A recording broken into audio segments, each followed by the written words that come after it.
إن الحمد لله نحمده ونستعينه ونستغفره ونعوذ بالله من شرور أنفسنا وسيئات أعمالنا من يهده الله فلا مضل له ومن يضلل فلا هادي له وأشهد أن لا إله إلا الله وحده لا شريك له وأشهد أن محمدا عبده ورسوله اللهم صل وسلم وبارك وانعم على سيدنا وإمامنا وقدوتنا محمد وعلى آله وصحبه وسلم تسليما كثيرا أما بعد فالسلام عليكم ورحمة الله وبركاته.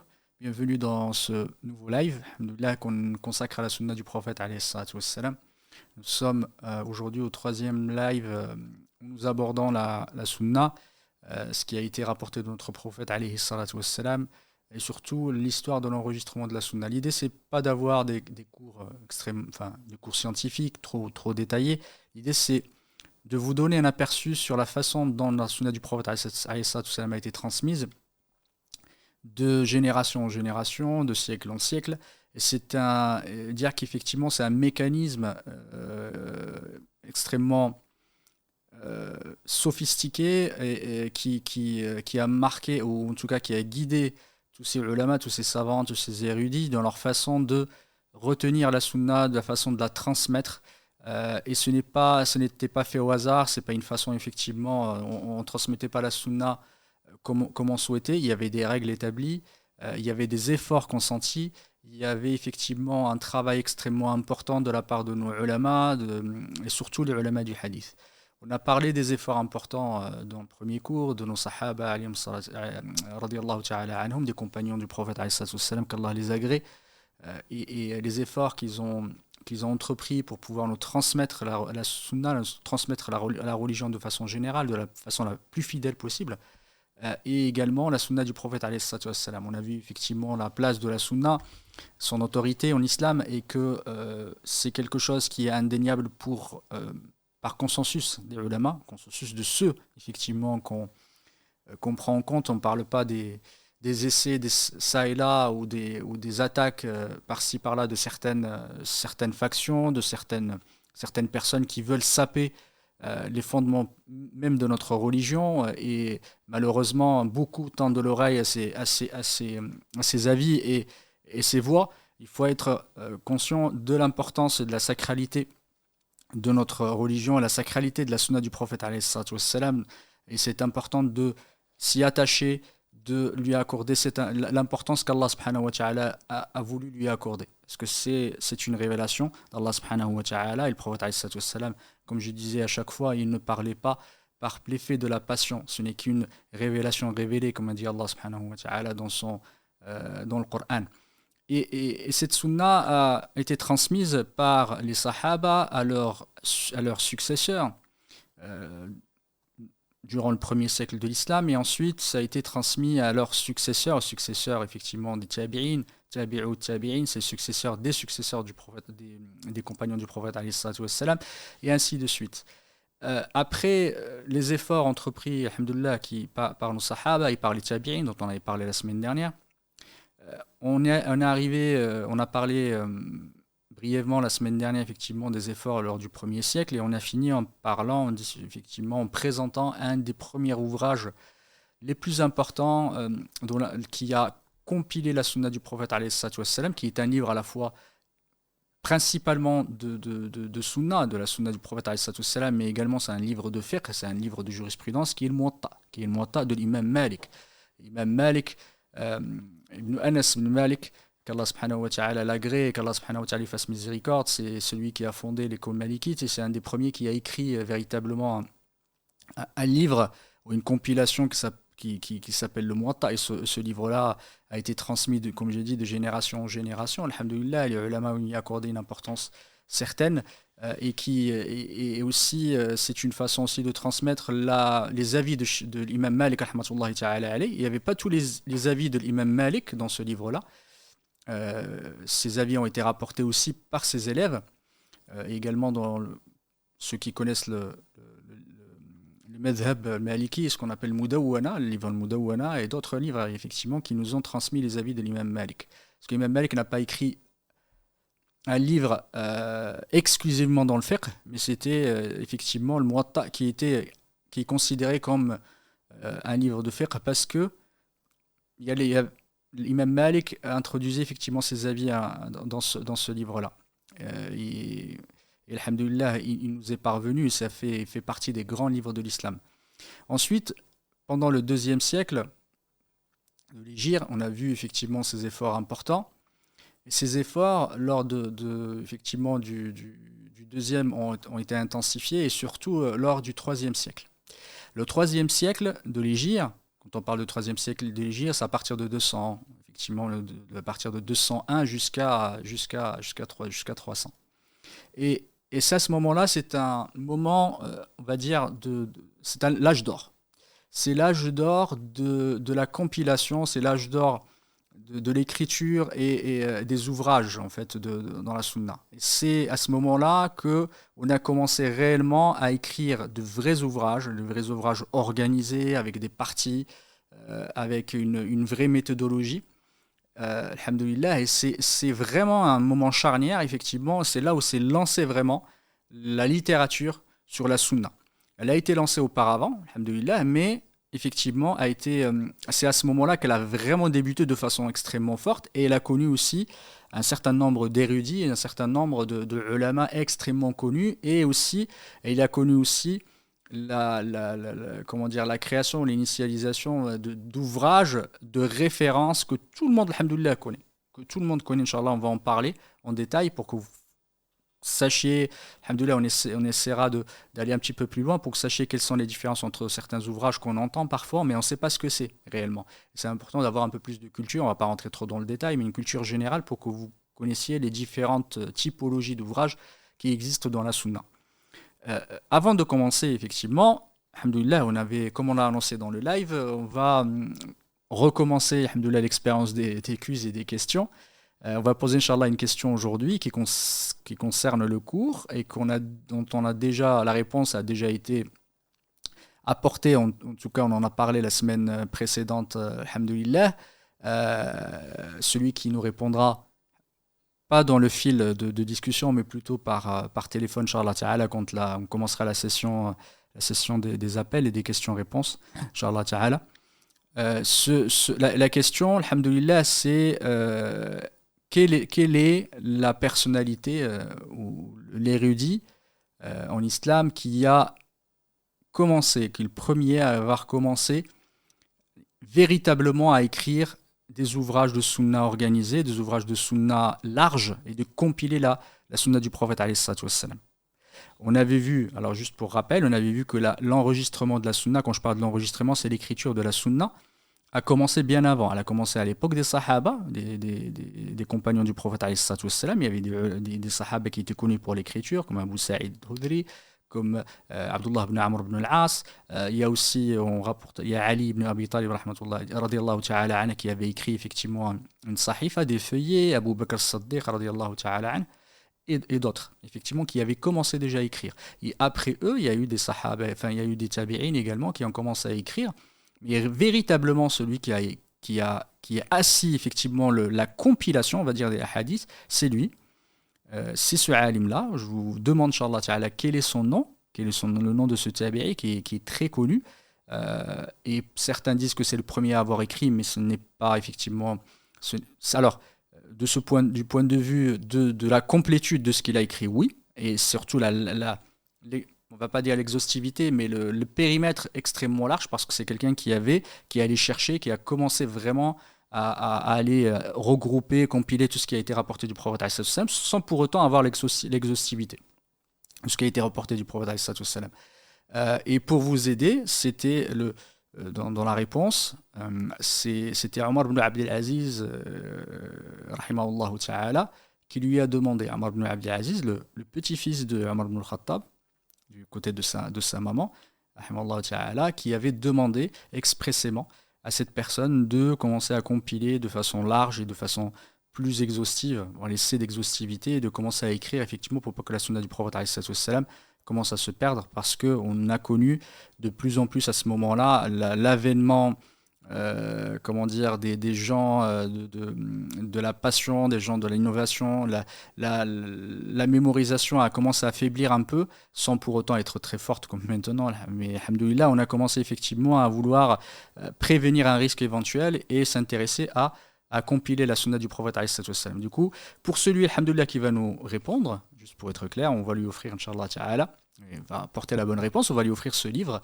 qui est dans le thème le thème de la soirée, alhamdoulilah, et du live, qui s'appelle 30 prétextes pour rejeter la sunna, qui est effectivement ça aborde énormément de sujets qu'on a abordés lors du premier et du deuxième cours, effectivement, tous les prétextes ou les ambiguïtés que certains ont apportées pour rejeter la sunna du prophète alayhi salatu wassalam. Voilà. Euh, alors, pour commencer effectivement le cours, alhamdoulilah, on va parler du troisième siècle. On va commencer avec le troisième siècle. Qui dit le troisième siècle dit Al-Bukhari, Muslim, Abu Daoud, At-Tirmidhi, Ibn Majah, etc. C'est des noms que vous connaissez. C'est à ce moment-là, effectivement, qu'ils ont acquis. Et qu'ils ont commencé, effectivement, qui sont nés, ils ont commencé à faire à compiler la sunna du prophète alayhi salatu wassalam et à écrire véritablement des livres là-dessus. Ce qui a connu cette période-là, effectivement, c'est que on a commencé à écrire, on a commencé également à écrire de nouvelles typologies de livres. Parmi les typologies des livres qui ont commencé à arriver à ce moment-là, c'est commencer à écrire sur la aqida, commencer à écrire sur le credo, sur le dogme. De quelle façon? Pas comme les livres qu'on voit, c'est un peu différent des livres qui ont été écrits des siècles plus tard, ceux qu'on connaît tous, certains livres d'Ibn Abil Izz al-Hanafi et d'autres, effectivement, où c'est plus des livres écrits. Là, c'est des livres qui sont sous le format de la compilation et de la narration des avis, enfin des hadiths du prophète alayhi salatu wassalam. De façon généralement, c'était des hadiths du prophète alayhi salatu wassalam. Et ces livres-là, la plupart des fois, s'appellent sunna. S'appellent la sunna. Et on avait dit le premier cours que la sunna, tout dépend de la terminologie de celui qui l'a dit, de quelle position il se trouve, en tout cas il se positionne. La sunna n'a pas la même signification. On avait dit chez les muhaddithin, chez les gens du hadith, la sunna a une signification. Chez les gens de jurisprudence, ça a une signification différente quand ils l'utilisent dans leurs livres, dans leur terminologie. Et chez les ulama, ou dans le domaine, et dans le sujet du dogme, la sunna peut être le contraire de la bid'a, effectivement, le contraire de l'innovation, et peut-être aussi, la sunna également veut dire tous les éléments relatifs au dogme, relatifs à la foi, relatifs également aux noms et aux attributs d'Allah subhanahu wa ta'ala. C'est tous ces sunan, tous ces hadiths, tous ces hadiths qui ont été rapportés, toute tradition qui a été rapportée du prophète alayhi salatu wassalam sur ce sujet-là, et aussi des tabi'in, des successeurs, des compagnons et des successeurs du prophète alayhi salatu wassalam. Parmi ces livres, par exemple, on connaît le kitab Sunna, l'imam Ahmed, le livre qui s'appelle Sunna l'imam Ahmed, et aussi son fils qui s'appelle Abdullah ibn Imam Ahmed, mais c'est revenu un peu plus tard que le deuxième siècle, et également Sunna al-Marwazi, Sunna al-Khallal, Imam Khallal qui est arrivé effectivement bien après l'imam Ahmed, mais à ce moment-là on a commencé à écrire ces livres-là, et également on a commencé quand je parle, c'est sous le format de compilation, c'est écrit effectivement avec une chaîne de narration, avec une chaîne de transmission sur certains sujets, effectivement sur les sujets relatifs au dogme, relatifs à la destinée, à la prédestinée, au qada ou al qadar. Et également, on a vu aussi l'avènement des livres de répliques. Répliques aux gens, effectivement, de la passion, aux gens des autres groupes d'innovation, parce que cette époque-là, surtout l'époque de l'imam Ahmed, juste avant, même l'imam al-Bukhari, rahmatullahi ta'ala alayhi, qui est un des élèves de l'imam Ahmed, on a connu l'avènement des Mu'tazilites. Les Mu'tazilites et des Jahmites. On en parle. Il y a quelqu'un, effectivement, qui nous avait posé la question quelle était la différence entre les Mu'tazilites et les Coranistes. Les Mu'tazilites étaient un groupe qu'on pourrait considérer comme un groupe rationaliste ou rationnel. Il est un groupe qui a été extrêmement influencé par la philosophie grecque, par la scolastique, par la logique, tout cet héritage, on va dire, gréco-romain qui a été importé par les musulmans, surtout à l'époque des Abbasides. Les Abbasiyoun. À ce moment-là, on a commencé, comme, alhamdoulilah, le périmètre de l'État islamique, l'État musulman, effectivement, s'est agrandi largement agrandi et on a commencé effectivement à avoir des échanges interculturels avec l'Europe. On a commencé à aller introduire des livres et les ramener et aussi les traduire en arabe. On connaît tous Beit al-Hikma, la maison de la Hikma à Bagdad, en Irak. Et c'était une bibliothèque extrêmement grande, extrêmement large. Et effectivement, des événements qui est arrivé à ce moment-là, c'est que les Mu'tazilites sont devenus un dogme d'État, on va dire, ou surtout, en tout cas, un mouvement étatique qui a été adopté par le Ma'moun et quelques, effectivement, califes abbassides après lui. Et à ce moment-là, les ulama, ils ont commencé à répliquer contre effectivement ce groupe, surtout les Jahmi, Al-Jahmites et les Jahmiya. Effectivement, c'est un peu un groupe, je ne vais pas rentrer dans le détail, mais c'est un groupe principalement qui nie les attributs d'Allah subhanahu wa ta'ala, surtout qui cherche effectivement à les interpréter. Et à ce moment-là, les ulama, ils ont commencé à écrire.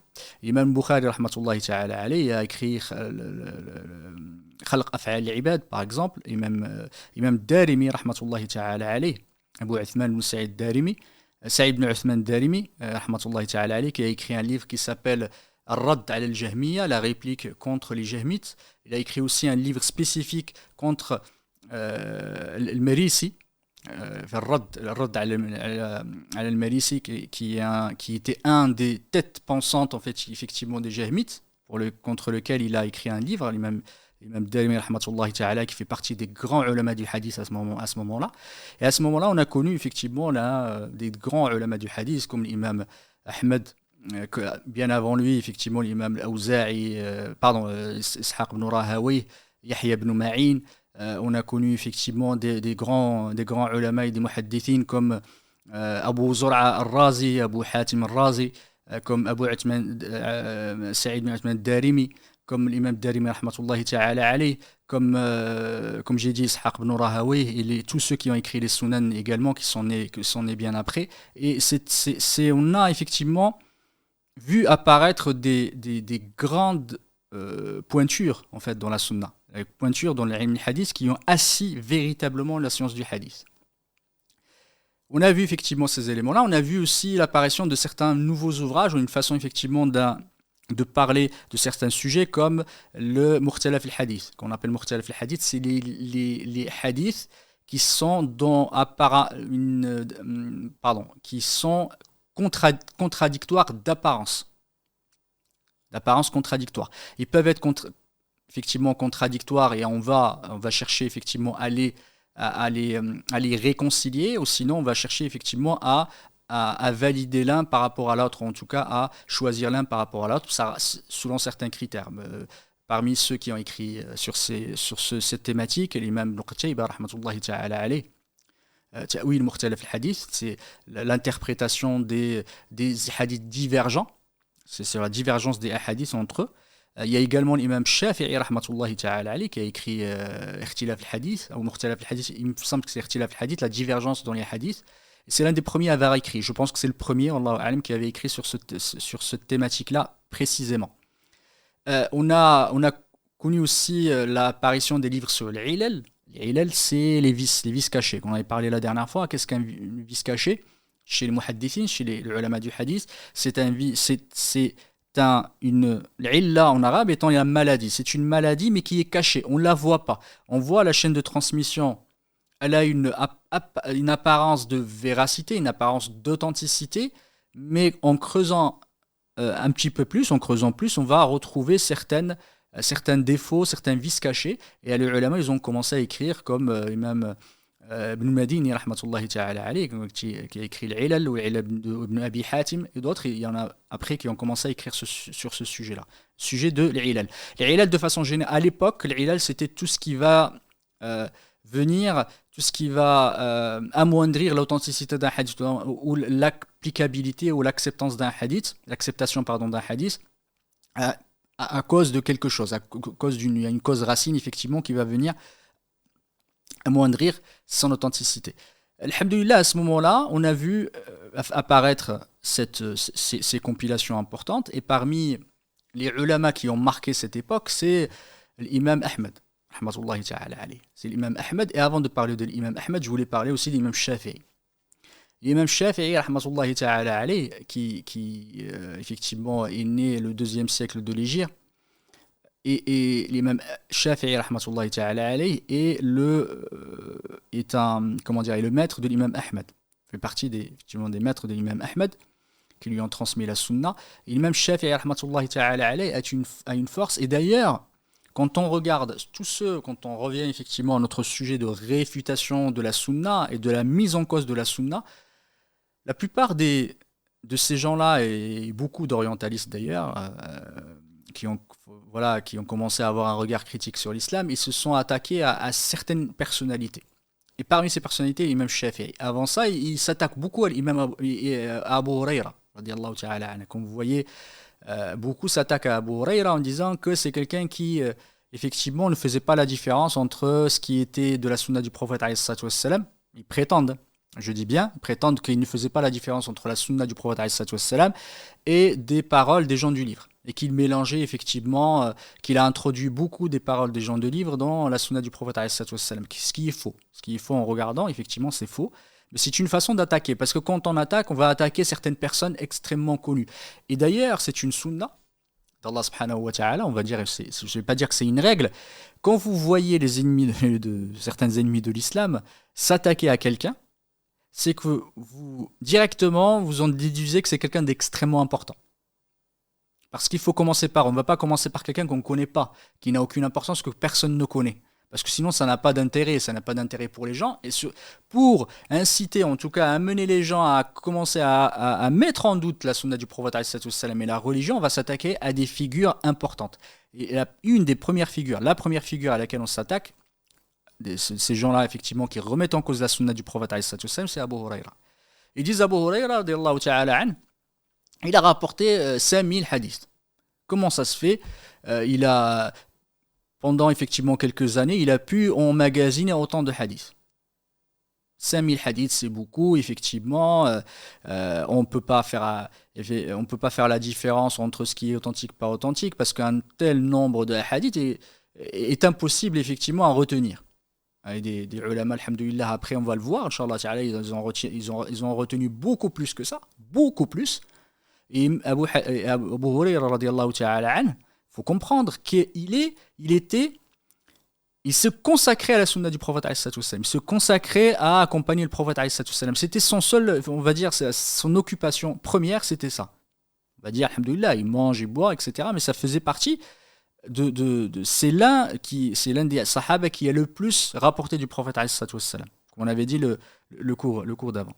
Il faut savoir que dans ces 5000 hadiths dont il parle, disent les ulama, il n'a été les seuls hadiths qu'il a rapportés tout seul, il n'y en a que 100, à peu près une centaine, parmi 5000. Ça veut dire qu'à peu près 4900 hadiths, des hadiths du prophète qu'il a rapportés ont été rapportés par d'autres compagnons. Il n'était pas le seul à les avoir rapportés. Dans les 4900, alhamdoulilah, il y a d'autres compagnons qui l'ont fait. Et dans les centaines qu'il a rapportés lui tout seul, alhamdoulilah, ce sont des hadiths qui sont totalement acceptables. Et même, on raconte que Abu Huraira, radiyallahu ta'ala anhu, c'était l'un des sahaba qui consacrait beaucoup de son temps à transmettre les hadiths du prophète. C'est pour ça d'ailleurs qu'il y en a que beaucoup des compagnons, beaucoup de ulama rapportent énormément de hadiths d'Abu Huraira. C'est pour ça qu'effectivement, il est extrêmement. Voilà, ces hadiths sont présents. Ce n'est pas la grande majorité des hadiths, soyez rassurés. C'est pas ça la question. Hein. Il y a beaucoup d'autres sahaba qui ont rapporté, certains très peu, d'autres effectivement qui ont rapporté le plus. Pourquoi il a rapporté aussi beaucoup des hadiths Abu Huraira? Parce qu'il a vécu longtemps aussi.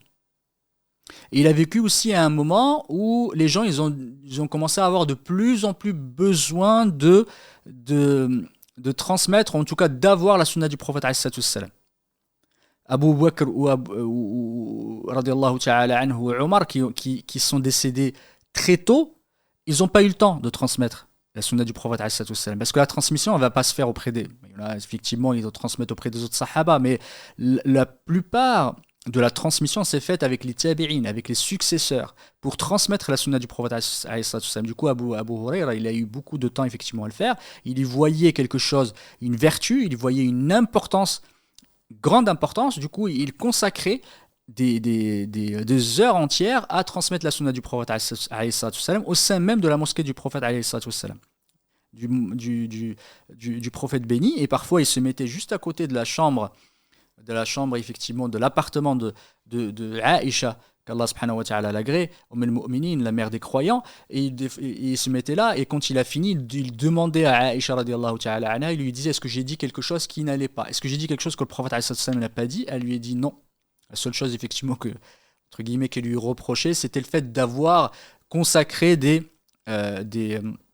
comment dire, des réunions juste pour transmettre la sunna du prophète alayhi salatu wassalam. C'est un des premiers à avoir initié effectivement cette pratique-là, et c'était quelque chose qui n'était pas connu effectivement avant. Et le fait de le faire de façon intensive et de façon extrêmement récurrente. Mais alhamdoulilah, c'était un avis, c'est juste que effectivement le fait qu'il le faisait, et c'était une nécessité, c'était important de le faire parce que ça a permis de transmettre la sunna du prophète alayhi salatu wassalam de par quelqu'un de confiance. Abu Huraira radiyallahu ta'ala an fait partie effectivement des sahaba les plus connus, effectivement, les plus méritants.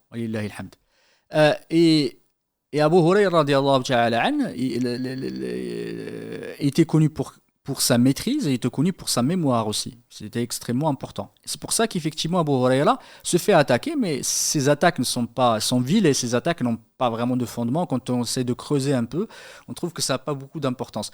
Le deuxième, effectivement, qui a été attaqué, c'est l'imam Zuhri, rahmatullahi ta'ala alayhi, qui a effectivement transmis, qui a commencé à compiler, il fait partie des tabi'in. À ce moment, c'est quelqu'un qui a commencé à vraiment compiler la sunna du prophète alayhi sallam de façon extrêmement large. Il a été attaqué. Le troisième à être attaqué, c'est l'imam Shafi'i. L'imam Shafi'i, rahmatullahi ta'ala alayhi, a été beaucoup attaqué. Pourquoi? Parce que c'est quelqu'un qui a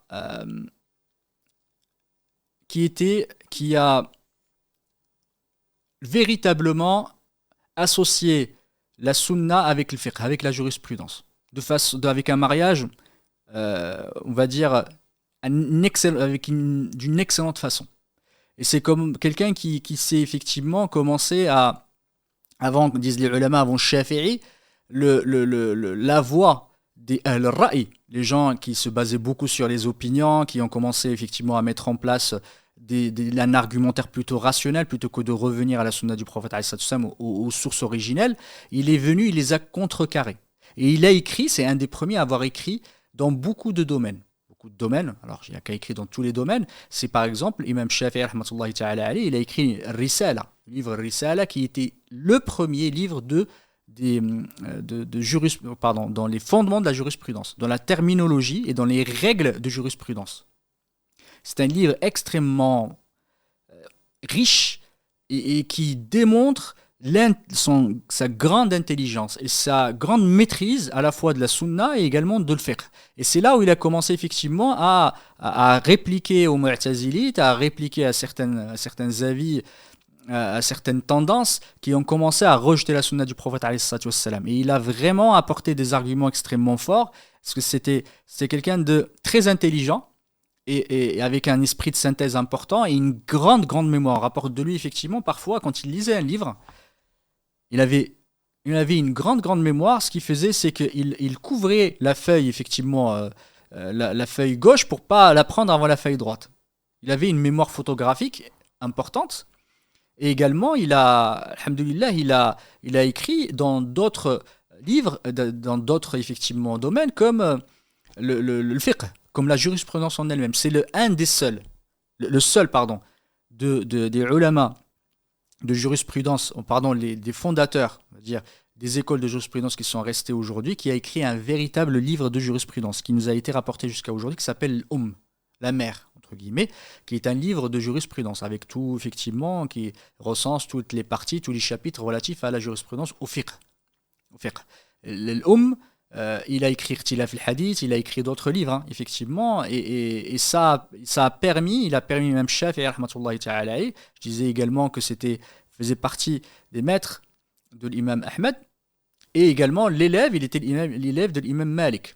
Et il y avait également une grande joute entre guillemets entre lui et les élèves effectivement de l'imam Abu Hanifa. Et c'est à ce moment-là, et la plupart de ces livres ont été écrits sous un format de dialectique, pardon, de dialogue et surtout d'arguments contre arguments. À chaque fois, en fait, il parle en écrivant, il dit, eux, ils ont dit, et ils rapportent leur avis pour effectivement rapporter les arguments contre et pouvoir euh, défaire en fait les avis des autres. C'est pour ça que c'est un des premiers, et je pense un des premiers à avoir véritablement ainsi effectivement cette façon de faire, c'est de j'apporte les arguments des autres et j'essaye effectivement d'apporter les contre-arguments et de défaire tous les arguments qui ont été faits de façon intelligente, de façon rationnelle, en se basant sur la sunna, en se basant sur les sources originelles qui sont le Coran et la sunna du prophète alayhi salatu wassalam, et également le qiyas, l'analogie et d'autres preuves. Et également, le quatrième, je veux dire, qui a été vraiment attaqué, c'est l'imam Ahmed. L'imam Ahmed, qu'Allah subhanahu wa ta'ala lui fasse miséricorde, était voilà, l'imam, le grand imam de la sunna. Le grand imam de la sunna, c'est grâce à lui, alhamdoulilah, enfin, grâce après Allah subhanahu wa ta'ala, effectivement, mais c'est grâce à lui que le madhab ou les gens de la sunna et du consensus, les gens de la sunna et de jama'a du groupe, sont restés forts et sont restés fidèles pendant un moment trouble et un moment de fitna extrêmement fort. Comme je disais à l'époque des Abbasides, les Mu'tazilites sont devenus, ou leur credo et leurs idées sont devenues des idées de l'État, effectivement étatiques, à l'époque de l'Ma'moun et ceux qui sont venus après. Et même Ahmed a été très éprouvé, et très très très éprouvé là-dessus. Pourquoi? Parce qu'il a été emprisonné, on l'a obligé. On l'a essayé d'obliger à dire que le Coran, c'est le fitnat khalq al-Qur'an. On voulait l'obliger effectivement à dire que le Coran n'était pas la parole d'Allah subhanahu wa ta'ala, mais était une créature, comme les autres créatures, que le Coran a été créé. Et ça, ça fait partie du credo des Mu'tazilites. Ça fait partie du credo des Mu'tazilites que le Coran est une créature et ce n'est pas la parole d'Allah subhanahu wa ta'ala, et ça fait pas partie, ce n'est pas un attribut d'Allah subhanahu wa ta'ala. Du coup, ils ont essayé effectivement par tous les moyens de le contraindre. Par tous les moyens, je dis le contraindre, mais également le séduire. Ils ont essayé de lui apporter des rétributions, essayer de le corrompre, mais il n'a pas lâché. Il a été frappé, il a été emprisonné pendant des années, il a été poussé effectivement à ce que les gens ne lui parlent plus, à être isolé complètement, il n'a pas lâché. Il y en a un autre effectivement qui l'a accompagné, c'est Mohamed ibn Nouh, qu'Allah subhanahu wa ta'ala lui fasse miséricorde, qui est mort effectivement lors on va dire, d'un déplacement de prisonnier. On l'a déplacé, il est décédé, qu'Allah subhanahu wa ta'ala lui fasse miséricorde et qu'il le récompense par le meilleur pour ce qu'il a fait. Il est même Ahmad effectivement n'a pas lâché, il a tenu. Il n'a pas voulu abdiquer jusqu'à ce que, alhamdoulilah, cette fitna soit partie et qu'il retrouve sa place. Alhamdoulilah, dans les mosquées, il a retrouvé sa place comme étant, pour pouvoir transmettre la sunna du prophète alayhi salatu wassalam et transmettre la sunna du prophète alayhi salam et sa religion. Du coup, l'imam Ahmed a vraiment marqué cette période trouble, et il a marqué aussi par ses écrits. Et l'un de ses écrits les plus importants, celui qui est le plus connu, qui a marqué cette époque, c'est le Musnad. Le Musnad l'imam Ahmed, qui est la compilation aujourd'hui qui nous est arrivée jusqu'à ce jour, à aujourd'hui, la plus large possible, où il y a le plus de hadiths. Qu'est-ce que le Musnad? Juste pour vous entendez beaucoup rapporté par Ahmed. Ahmed a écrit il a écrit d'autres livres. Il a écrit d'autres livres comme j'ai dit tout à l'heure, Sunnah, Radd al-Jamiyya. Il a écrit également le Zuhd, l'ascétisme, l'imam Ahmed. Mais son ouvrage le plus important, le plus marquant, c'est Al-Musnad. Le Musnad, qu'est-ce que c'est? Le Musnad fait partie des ouvrages ou une typologie d'ouvrages qui est apparue à cette période. Comme je disais tout à l'heure, la période du 3e siècle de l'Hégire. Le Musnad, c'est organisé selon, selon les sahaba. Effectivement, organisé selon par quel sahabi on va le rapporter. Du coup, on va partir soit d'une façon alphabétique, on va partir par exemple d'Abu Bakr jusqu'à ce qu'on arrive au dernier, l'ordre alphabétique. On va citer le sahabi, musnad sahabi. Le musnad, qu'est-ce que ça veut dire? Ça veut dire tout ce qui a été transmis de par musnad. Et du coup, on va citer le sahabi et tous les hadiths du coup qui ont été rapportés par son compagnon. Du coup, on va l'organiser comme ça par le musnad, par la chaîne de transmission. Il y a deux façons de le faire. Il y a la façon alphabétique. Il y a aussi la façon plutôt, on va dire, chronologique, dans le sens de ceux qui ont le plus de mérite. On commence par exemple Imam Ahmed dans son livre, il l'a organisé par les 10 promis qui ont été Ashar al-Mubashsharun bil Jannah, ceux qui ont été le paradis a été promis, les 10. Ensuite les gens de Badr qui ont vécu et qui ont participé à Badr. Ensuite ceux qui ont participé à Sulh al-Hudaybiyah, à l'accord de l'Hudaybiyah, et ainsi de suite. C'est par rapport à leur mérite et leur position en islam et leur ancienneté dans l'islam. C'est comme ça qu'il l'a organisé. C'est pour ça que le Musnad de l'imam Ahmed est un peu difficile à lire. Quand tu veux aller trouver la thématique du hadith, c'est difficile parce qu'on ne l'organise pas par thématique, mais on l'organise par rapport au sahabi qui l'a rapporté. Le Masanid, il y en a beaucoup. Le Musnad ibn Abi Shayba, il y a le Musnad de l'imam Ahmed, il y a le Musnad, effectivement, et le Mu'jam le Kabir al-Tabarani qui est organisé comme ça. Il y a beaucoup de Masanid qui ont existé, effectivement, qui ont été écrits.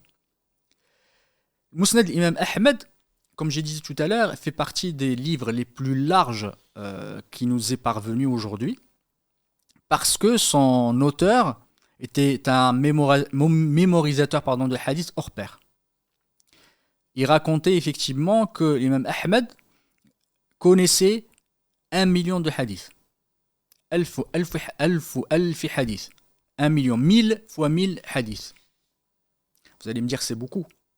Mais il faut savoir que ce que les ulama appellent le hadith, c'est pas seulement un texte de hadith unique. Ce qu'ils appellent hadith, par exemple, on peut avoir un hadith qui a été rapporté par plusieurs chaînes de transmission, et à chaque chaîne de transmission, c'est un hadith pour eux. C'est un hadith. J'ai rapporté par un tel, par un tel, par un tel. C'est le même hadith, je l'ai rapporté par un autre, mais du coup, en fait, ce qu'il va apprendre, ce n'est pas le matn, c'est pas le texte du hadith, ce qui a été entendu, c'est pas le corps du hadith, mais il va apprendre plusieurs chaînes de transmission. Du coup, il est parvenu par une chaîne de transmission, par une autre, par une autre. Tout ça, ça s'appelle des hadiths chez les ulama. C'est pas seulement chaque hadith, c'est un corps de texte unique, qui a une signification unique, ou qui on en déduit effectivement on en déduit soit un statut juridique ou autre. C'est également toutes les chaînes de transmission par lesquelles il a été transmis, parce que le hadith peut être effectivement transmis par plusieurs chaînes, plusieurs ulama. Parfois c'est la même chaîne de transmission, mais elle a été rapportée je peux le rapporter d'un alim, d'un deuxième, d'un troisième, et qui ont la même chaîne de transmission jusqu'au prophète alayhi salatu wassalam. Et le Musnad d'Imam Ahmed, on recense qu'il y a à peu près 40 000 hadiths. 40 000, et ils disent les ulama sans le mukarrar, sans les hadiths répétés, qui est une répétition dans le hadith, il y a à peu près 30 000. Et l'imam Ahmed, qu'Allah subhanahu wa ta'ala lui fasse miséricorde, fait partie des grandes figures de l'islam. Il était quelqu'un d'érudit, il était quelqu'un extrêmement cultivé dans le hadith, et dans le fiqh et dans d'autres. Et Shafi'i rahmatullahi ta'ala alayhi, on a témoigné lui-même, Imam Shafi'i, quand on parle tout à l'heure de Imam Shafi'i, il en a témoigné. Et Imam Ahmed, il a fait le tour, alhamdoulilah, de plusieurs villes pour aller rapporter, transmettre et aller mémoriser tous ces hadiths qu'il a rapportés par la suite. Il a étudié chez Abu Yusuf, qu'Allah subhanahu wa ta'ala lui fasse miséricorde, rahimahullah, Abu Yusuf, qui est l'un des deux élèves les plus importants de l'imam Abu Hanifa. Il y a Mohamed ibn Hassan al-Shaybani, il y a Abu Yusuf. Abu Yusuf, Imam Ahmed, il est resté à ses côtés pendant 4 ans. Et Abu Yusuf et Mohamed ibn Hassan, c'est eux qui ont véritablement écrit, structuré le madhab hanafite. des Ahnaf, dans le maître penseur, ou pardon, le fondateur, il est même Abu Hanifa al-Nu'man. Après, effectivement, il a appris de l'imam Shafi'i, il a appris d'autres ulama, effectivement, et de lui a appris l'imam Bukhari, l'imam Muslim et d'autres. Et Imam Ahmed, qu'Allah subhanahu wa ta'ala lui fasse miséricorde, a dit qu'il avait sélectionné, il a demandé à ses enfants, Hanbal, Abdullah et Salih, que sont ses fils, de venir, leur a dit effectivement, voici mon Mousnad que j'ai sélectionné parmi 750 000 hadiths. Il a dit que tout ce qu'il a rapporté dans le Mousnad, l'imam Ahmed le dit lui-même, il avait une exigence extrêmement forte, il ne rapportait pas des gens qui étaient connus pour le mensonge ou dont l'intégrité a été mise en cause.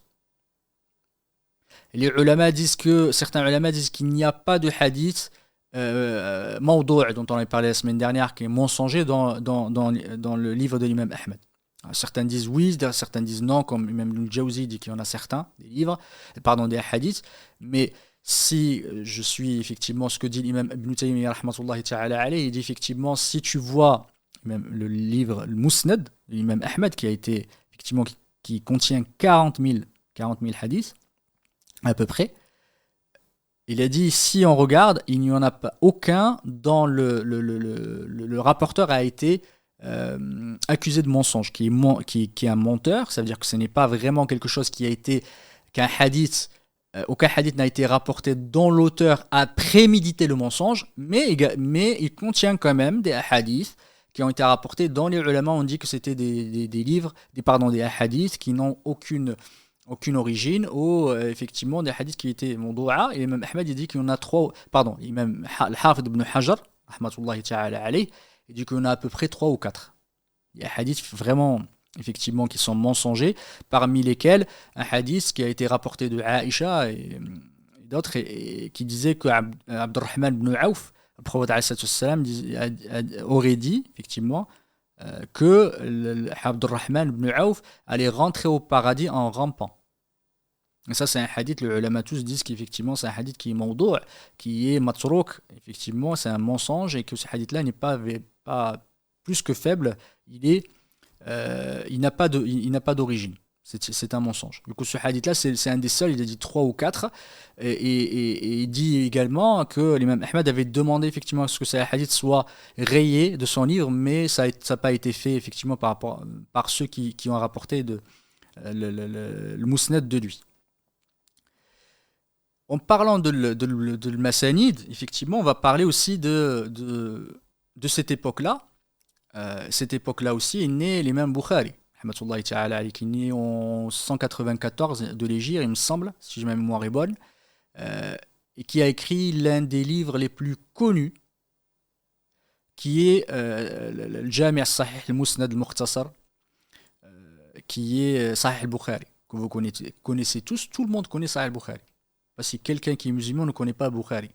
Après le Coran, c'est le livre effectivement le plus connu, c'est le livre le plus authentique après le Coran. Alors, il y a une certaine divergence entre les ulama. Est-ce que le plus véridique, est-ce que c'est Sahih al-Bukhari ou Sahih Muslim, le Sahih de l'imam Muslim? L'avis de la majorité, c'est que c'est le Sahih de l'imam al-Bukhari qui est le plus véridique, le plus authentique. On ne dit pas qu'il n'a aucune faiblesse, qu'il n'a pas de faille. Il n'y a que le Coran et que la parole d'Allah subhanahu wa ta'ala qui est parfaite. Les hadiths du Bukhari, il y a certains effectivement qui ont apporté quelques critiques sur quelques hadiths 4 ou 5. Voilà, ça peut se calculer sur les doigts de la main, comme l'imam Daraqutni dans les Ilal. Il en a critiqué certains, mais tous les hadiths effectivement, sauf ceux qui sont... Parfois, même Bukhari rahmatullahi ta'ala alayhi rapporte des hadiths sans véritablement approuver, en tout cas, dire qu'il l'a rapporté de son cheikh. Mais les hadiths, effectivement, qu'il a véritablement, il a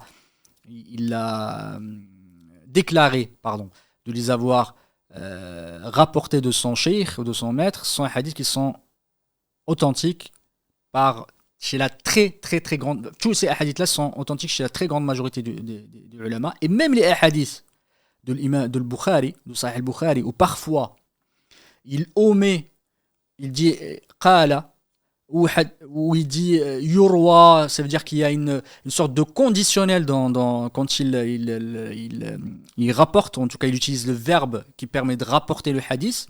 Il dit parfois au conditionnel où il dit qala ou il dit an.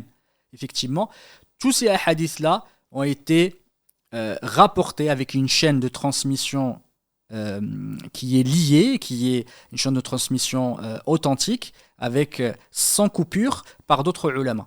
C'est ce que effectivement a prouvé l'imam al-Hafid ibn Hajar rahmatullahi ta'ala alayhi dans son ouvrage qui s'appelle Ta'liq Ta'liq, qu'il a écrit bien après, où il a pris tous ces hadiths là où l'imam Bukhari n'a pas véritablement déclaré de façon de façon claire qu'il les a rapportés de son cheikh. Il les a pris, il les a analysés, il a regardé tout effectivement ces hadiths là s'ils ont été rapportés par d'autres ulama, par d'autres ulama du hadith, il les a trouvés de façon tout à fait authentique. Du coup, on peut dire que ce qu'il y a dans le Bukhari, effectivement, le Bukhari, y compris le hadith al-mu'allaqa, disent les ulama, sont des hadiths qui sont authentiques. L'imam Bukhari, rahmatullahi ta'ala alayhi, est né, comme j'ai dit, en 194. Fait partie des figures les plus importantes de l'islam, fait partie des ulama du hadith les plus importants et les plus spécialistes, les plus érudits qu'on ait connus. Il a commencé à étudier le hadith à peu près à 10 ans, à l'âge de 10 ans, dans le Kutab. Il disait qu'effectivement, il a commencé à voyager extrêmement tôt. Il est parti voyager effectivement avec sa famille à la Mecque, parce qu'il vient de Bukhara. Bukhara, c'est une des villes de l'Ouzbékistan actuel. Et d'ailleurs, alhamdoulilah, à partir de ces siècles, on a vu beaucoup de ulama qui venaient, qui n'étaient pas arabes d'origine, qui n'étaient pas arabophones d'origine, ou n'étaient pas, arabes d'origine, et qui venaient de nouvelles contrées, effectivement, où l'islam est arrivé. Parmi ces pays, tout ce qu'on connaît aujourd'hui, l'Afghanistan, l'Afghanistan, l'Ouzbékistan, tous ces pays, effectivement, qui font partie de l'Asie centrale, et qui sont juste après la Perse. Alhamdoulilah, c'est grâce à Omar ibn al-Khattab qu'Allah subhanahu wa ta'ala lui l'agrée qu'on a commencé à aller arriver vers l'Est et véritablement étendre l'empire de l'islam et l'État musulman à l'époque. Et l'imam Bukhari, rahmatullahi ta'ala alayhi, il connaissait, il disait qu'Allah subhanahu wa ta'ala lui fasse miséricorde, il disait qu'il connaissait plus de 100 000 hadiths authentiques.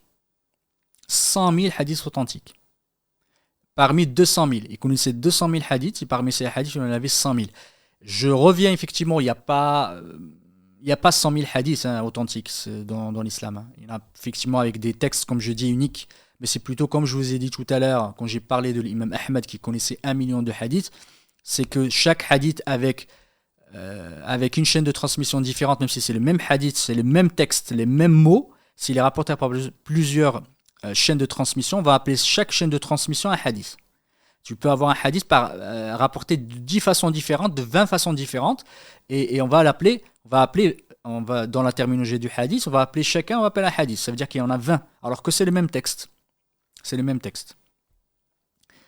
Et effectivement, l'imam Bukhari, qu'Allah subhanahu wa ta'ala lui fasse miséricorde, a entrepris, c'est le premier à avoir entrepris un effort, en tout cas un travail de compilation de hadiths authentiques, avec un haut degré d'authenticité, avec une exigence extrêmement grande. Ce que je disais qu'il connaissait beaucoup plus de hadiths, mais dans le Bukhari, il y en a à peu près, on va dire, à peu près 4000 hadiths, 7000 au total, il me semble 7000 et quelques, avec les répétitions, parce que l'imam Bukhari, rahmatullahi ta'ala alayhi, parfois, il rapportait le même hadith à des endroits différents. Pourquoi ? Parce que dans un hadith, on peut avoir plusieurs sujets. Et à ce moment-là, dans le livre de Sahih, le Sahih de Bukhari, qu'Allah subhanahu wa ta'ala lui fasse miséricorde, ce livre de Sahih Bukhari fait partie d'une catégorie, dont j'ai parlé de Musnad, fait partie d'une catégorie qu'on appelle Al-Jami', Al-Jawami'. Al-Jami', c'est littéralement veut dire regrouper. Ça regroupe la plupart des thématiques, la plupart des chapitres de la religion, y compris le credo, le dogme, la jurisprudence, la sira du prophète alayhi salatu wassalam, sa biographie, et également les bonnes œuvres, les mœurs, les comportements, etc. C'est pour ça qu'on l'appelle jami'. À la différence des sunan. On verra tout à l'heure, les sunan sont plutôt organisés selon les parties de jurisprudence. Ce qu'on appelle les chapitres de jurisprudence, ça commence par tahara, par les ablutions, par la purification, ensuite par la prière, tout ce qui est les actions ou les actes du corps. En tout cas, les actes, ça parle pas de credo, mais ça parle effectivement des actes relatifs, les actes et les statuts religieux qui y sont rattachés. Donc c'est ça les différences entre le jami' et ce qu'on appelle les sunan. Sunan, c'est le pluriel de la sunna. On a parlé de la sunna et sunan, c'est le pluriel. Le jami' de l'imam Bukhari rahmatullahi ta'ala alayhi était extrêmement exigeant dans la sélection. Il ne sélectionnait que parmi les narrateurs avec un haut degré de confiance, à la fois sur leur religiosité, leur religion, à la fois sur leur comportement, sur leur maîtrise du hadith, il faut que le hadith effectivement soit bien transmis de celui par qui le narrateur déclare l'avoir transmis et qu'il y ait une preuve qu'ils se sont rencontrés. C'est pour ça que les ulama, la plupart des ulama disent que le Sahih al-Bukhari a un haut degré d'authenticité par rapport à l'imam Muslim, parce que l'imam Muslim la seule condition, c'est pas la seule condition, la condition qu'il exige, c'est qu'ils aient vécu en même moment. Moi, je rapporte de Mohammed, qui est derrière effectivement, alhamdoulilah, j'ai une preuve comme quoi on s'est rencontrés. Du coup, pour le Bukhari, ça passe. En revanche, si je rapporte de quelqu'un qui effectivement, que je n'ai pas vu, et l'imam Muslim ne demande pas la preuve qu'ils se soient rencontrés en même moment. L'important, c'est qu'ils aient vécu en même moment. Et que ces deux-là, bien sûr, l'imam Muslim ne dit pas effectivement on rapporte de n'importe qui. Il faut que ce soit des gens de confiance, des gens véridiques, des gens qui sont avec un haut degré de religion, qui ont un bon comportement, etc. Il y a un certain nombre de conditions autour du narrateur pour qu'on accepte ces hadiths. Mais j'ai pas besoin de preuves. Sauf, l'imam Muslim ne rapporte pas non plus quand on a une preuve certaine que ces deux personnes ne se sont jamais rencontrées. Parce que ça peut arriver. Quelqu'un qui rapporte effectivement qu'il a rencontré un tel, il n'a jamais voyagé, ça c'est problématique. Si tu dis j'ai rencontré quelqu'un à Paris et que tu n'es jamais parti à Paris et on rapporte que tu n'es jamais rentré à Paris, ça c'est problématique. Parce que c'est comme ça qu'on découvre parfois, ce que j'ai appelé tout à l'heure les vices cachés, c'est une des formes de vices cachés qu'il peut y avoir. C'est que les deux sont de confiance, les deux ont vécu au même moment, mais en creusant, parce qu'on commence à écrire effectivement à ce moment-là et à partir de ce moment-là on a commencé à écrire sur les biographies des personnes, on a commencé à écrire pour juger les personnes sur leur intégrité, etc. On a commencé à tout inscrire. Du coup on sait qu'un tel est rentré à tel moment. C'est à ça que ça sert en fait toutes ces biographies, ces histoires. Parce que si effectivement la personne n'est jamais rentrée dans un pays et qu'il dit qu'il effectivement l'a rencontré et l'autre personne n'a jamais effectivement ne se sont jamais retrouvés à un endroit et qu'on a la preuve, on va rejeter le hadith.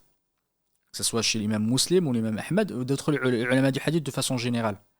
Ça veut dire qu'il y a potentiellement la personne ne va pas remettre en cause son intégrité, mais on va soupçonner qu'il a rapporté de quelqu'un d'autre qu'il a rapporté d'un tel, de cette personne-là. Ça veut dire qu'il y a un chaînon manquant dans la chaîne de transmission que le rapporteur n'a pas forcément voulu dire, parce que pour lui c'est sûr effectivement la personne elle a rapporté de l'autre, il ne peut pas me dire effectivement le contraire, et il l'a omis soit parce qu'il ne souhaite pas avoir une chaîne de transmission trop longue, du coup il veut réduire le nombre de narrateurs, ou parce que effectivement pour certaines raisons parfois ils veulent pas émettre le nom de la personne. Mais bon, les ulama effectivement ils en parlent et on va pas rentrer dans le détail pourquoi effectivement les omissions pouvaient être faites.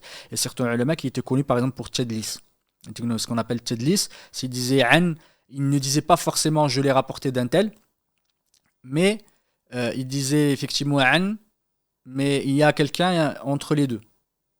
Il voulait pas trop en parler parce que soit il y a des doutes sur lui, soit effectivement c'est pas quelqu'un de voilà qui a haut degré d'authenticité. Du coup, il ne rapportait pas de lui. Et les ulama, dès le moment celui-là, comme il est connu pour faire de tadlis, ce qu'on appelle tadlis, c'est le fait de obscurcir. Il ne va pas mentir. Il va pas dire que je l'ai rapporté. Il dit par un tel. Mais il ne dit pas haddathana. Il dit pas la personne m'a raconté. Parce que s'il dit ça, c'est qu'il va ça va devenir un menteur. Mais ce qu'il dit, c'est par. Ça ne veut pas dire qu'il a menti par un tel. Mais dès que ces personnes-là, on les connaît, on sait que c'est des gens qui font ça, bah on n'accepte plus les hadiths de ces personnes-là dès le moment où il n'est pas clair et qu'il ne déclare pas formellement qu'il est appris de l'autre, qu'il l'a transmis de l'autre. C'est pour ça que la science du hadith est extrêmement importante. Du coup, en revenant effectivement à Sahih al-Bukhari, je disais tout à l'heure, il y en a à peu près voilà, autour de 4000, certains ulama disent, d'autres disent qu'entre 2000 et 3000 hadiths qui sont rapportés sans le mukarrar, sans les répétitions. L'imam Bukhari, rahmatullahi ta'ala alayhi, dans son sahih, il était une des caractéristiques de livre de Bukhari, c'est qu'il transpirait la maîtrise de l'imam Bukhari et également son fiqh. Parce que c'était quelqu'un qui était un jurisconsulte, même certains disaient qu'il avait son propre madhab et son propre ijtihad. Et il disait les ulama, où est-ce qu'on voyait son acuité, où est-ce qu'on voyait son intelligence et sa force de déduction, c'est dans les chapitres, dans les noms des titres des chapitres. Ils disent fiqhu l'imam Bukhari fi tarajime. Tarajim, c'est tarjama. En arabe, peut être traduction, mais tarjama chez les ulama, dans ce contexte-là, ce sont les titrages. Les titrages des parties. Parfois, il va citer en fait son avis directement là-dessus. Je ne vais pas rentrer dans le détail parce que il est déjà 20h29, le temps passe tellement vite. Mais on va dire que l'imam Bukhari, rahmatullahi ta'ala alayhi, fait partie des ulama les plus érudits. Du coup, son sahih est organisé que par partie, effectivement par chapitre. Ces chapitres qui englobent les grandes thématiques, les thématiques les plus générales dans le hadith, à la différence des musnad dont on avait parlé tout à l'heure, des masanid, qui sont plutôt ne pas organisés par thématique. L'imam Bukhari, rahmatullahi ta'ala alayhi, il y a beaucoup, effectivement, on a beaucoup écrit, on s'est beaucoup intéressé à son livre, on a écrit des explications, on a écrit sur ses narrateurs, etc. Il a eu un intérêt, un engouement dans l'histoire de la science religieuse extrêmement fort. Il a été expliqué par l'imam Ibn Hajar, rahmatullahi ta'ala alayhi, dans le livre qui s'appelle Fathul Bari. Il y a beaucoup d'explications, à peu près 70 explications qui ont été écrites sur le livre de Bukhari. L'explication la plus importante, la plus marquante, on va dire, la plus fine, c'est celle de l'imam Ibn Hajar, Hafid Ibn Hajar, qu'Allah subhanahu wa ta'ala fasse miséricorde. Après l'imam Bukhari, il y a l'imam Muslim. C'est le sahih de l'imam Muslim. Sahih de l'imam Muslim, c'est la même organisation que le livre de l'imam Bukhari. Les deux n'ont pas rapporté les mêmes hadiths. Il y a des hadiths où ils ont rapporté la même chose. Certains, effectivement, l'imam Bukhari ont rapporté, certains hadiths ont été rapportés que par l'imam Bukhari dans son sahih. D'autres, effectivement, qui ont été rapportés que par l'imam Muslim. Il y a d'autres ouvrages qui ont été écrits par exemple, le livre de Jam' Bayn al-Sahihayn, pour effectivement regrouper entre les deux, pour voir qu'est-ce qui manque l'un ou l'autre, pour pouvoir écrire, effectivement, pouvoir assembler les deux. Des ouvrages qui ont été écrits seulement sur cette thématique-là, à partir du 5e siècle, de l'Hégire. L'imam Muslim, rahmatullahi ta'ala alayhi, vient de Naysabur, pareil. Ces pays-là, effectivement, au-delà disent les ulama, des fleuves. Et même Muslim, rahmatullahi ta'ala alayhi, son livre, à peu près, pour aller très très vite, l'imam Muslim, son livre contient à peu près le même nombre de hadiths. Il y en a un peu plus que chez l'imam Bukhari, à peu près 4000 sans les répétitions. Il y a plus de hadiths non répétés, hadiths uniques dans le Sahih de Muslim, dans Sahih Muslim que dans Sahih Bukhari.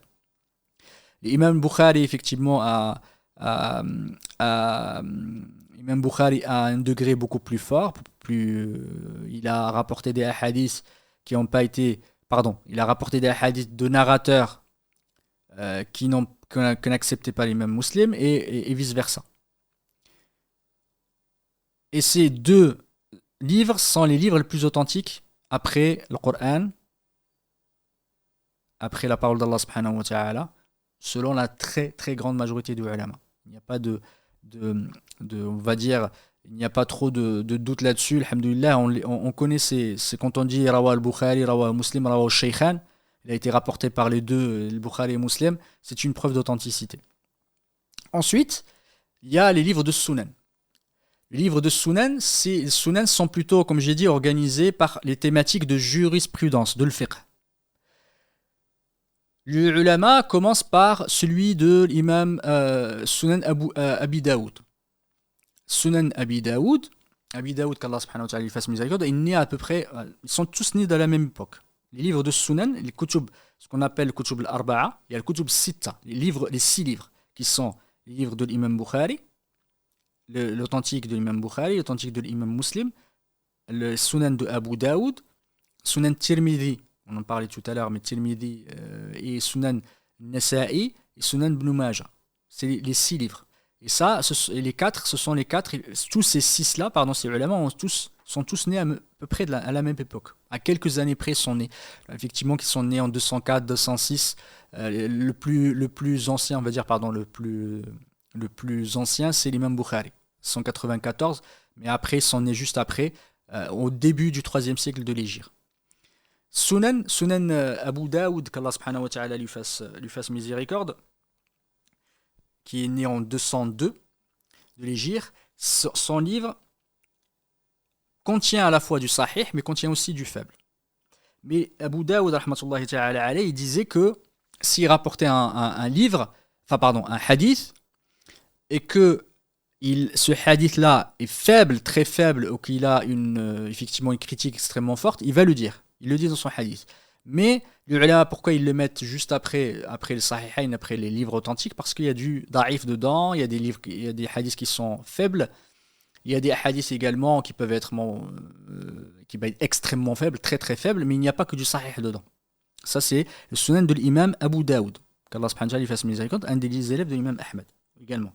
Il y a aussi le livre de Tirmidhi.